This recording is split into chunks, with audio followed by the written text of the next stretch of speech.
Hello, this demo is ZFS on openSUSE15.2. The first thing we need to do is add the file systems repository so we can install ZFS. I'm going to go into YAST, go to the software repositories, and then click Alt-A for add. I'm going to specify a URL, which is the default, and basically I'm going to downloads.openSUSE.org/repositories/openSUSE15.2, and this repository will have the ZFS in it. ZFS is considered experimental, that's why it's not in the primary one, but I'm going to do openSUSE15.2 file systems, and let it do its thing. I'm going to trust this, and now it's in my repositories. I'm going to hit OK. And now I can go to Software Management,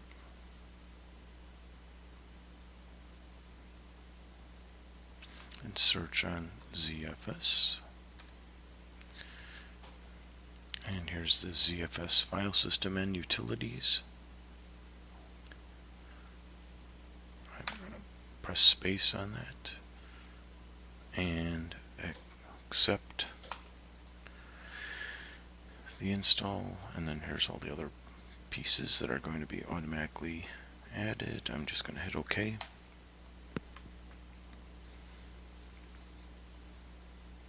And the ZFS packages are going to be installed. As of this recording, the version of ZFS was 8.4.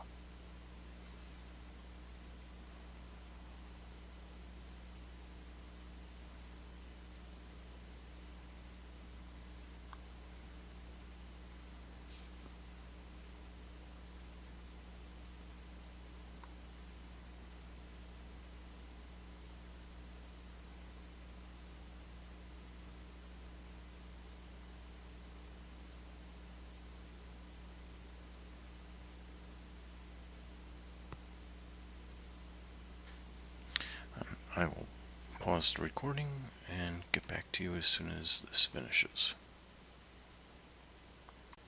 Okay, the installation successfully finished, and I am now going to go Alt-F for finish and Alt-Q. Now, the ZFS kernel module may not already be loaded, so if I did like ZFS list, it's telling me, hey, it's not loaded yet. It won't load unless you already have some ZFS installed, and we haven't rebooted, and so it wasn't loaded either. But it's nice enough to tell you what you need to do. So it needs you to go to sbin mod probe ZFS, and that just loads the kernel modules so that the system recognizes ZFS. So if I did ZFS list, hey, there's no datasets left, and that's okay. So I'm now going to, I have 2 drives ready for ZFS. I'm going to set them up. My first pool as a mirror, but I believe I could do this. Nope. One more try. There we go. This is the partitioner, but what I like is I can show you what my setup looks like. And as you can see, my server has multiple drives. D and E are the drives that I'm going to use for the mirror.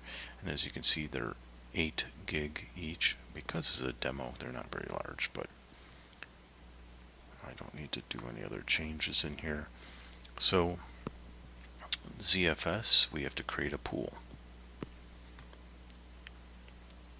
And there are some parameters we would have to look up to make sure you're set up for the correct settings for your disk, as in if you have 4K drives, there's some offset settings that you would want to do. I'm not going to demo those. You can dig into the more of the ZFS tutorials that get deeper into it. I was just going to do this quick little demo where we do ZPOOL, create,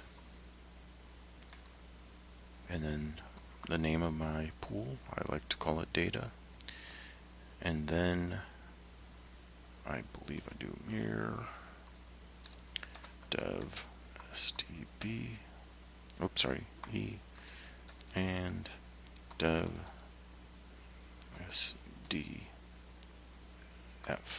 Now, one of the issues you have with doing it this way is those drive names can change. ZFS will check the headers anyway, but you could use a more descriptive name. For instance, if you went to dev disks and you have like by, and you could do it by path, UUID. In production, a lot of times I just do it by UUID. It just makes it easier. Oh, I did that wrong. I can't. What I meant to do DD and DE. So there we go. So now I've just created a pool and I mirrored 2 drives. So you could also do some sort of ZFS RAID and that, but again, you could dig in deeper. Oops. For that type of information, I'll just show you quickly that ZFS has shown that my data is online, and you can see the 2 drives are listed and they're in a mirror. And if I do ZPOOL list, I only have 8 gig of space because it's mirroring. So I took 2 8 gig drives and I only get 8 gig of space.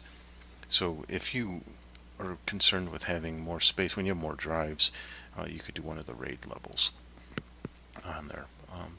So now on Linux, if I list my root drive, you'll see data is there. So I could go right into data and list.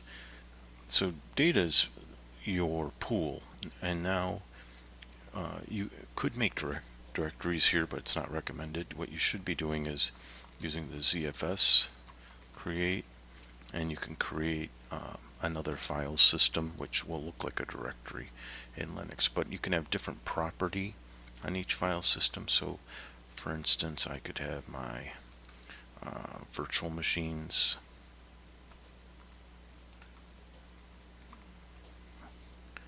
and oops, and you have to tell it what pool you're creating it in. And now if I actually list here, I see virtual machine. And the thing is, it looks like a directory, but it's actually another file system mounted there. ZFS, let's do get all data.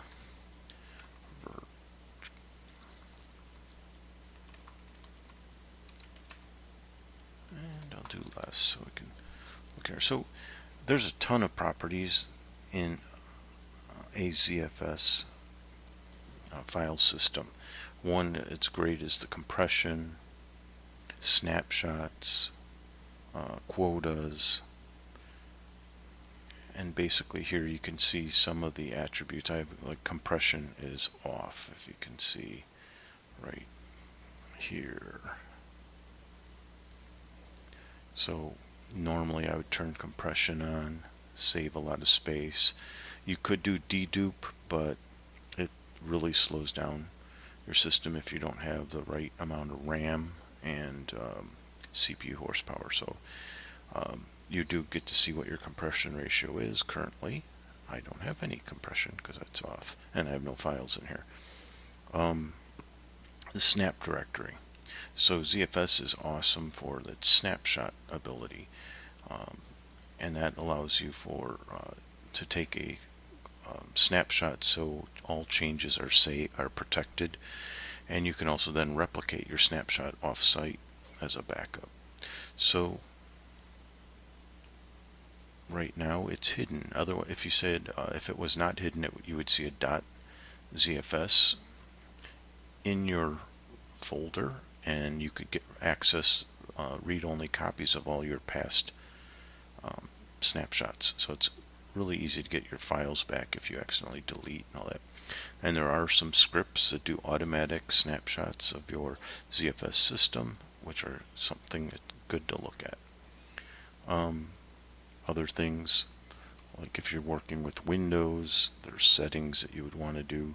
You wouldn't want case sensitive. Windows is is insensitive or not sensitive. So you would want to change that for Linux. Sensitive is correct. Here it's even telling you, if you have snapshots, how much space is that snapshot taking up on your drive. If you've not worked with snapshots before, basically everything, when you write new data, it's going to different blocks, and whatever's already on the disk is kept. That way you can go back in the past. It's very, very, very nice. You can also clone a drive. So if you have a folder and you want to make a copy of it and be able to work on it independently, you can make a clone. Again, a very nice tool. It's basically all the powerful SAN tools that you get on an expensive SAN are now available to you in just a very powerful system here. And those are most of the things. There's mount points. You can change where it mounts. By default, it mounts in the pool name folder, but if you were doing your home directory or something, you could change that path so that your home directory is on ZFS. And that's kind of it for the quick ZFS tutorial.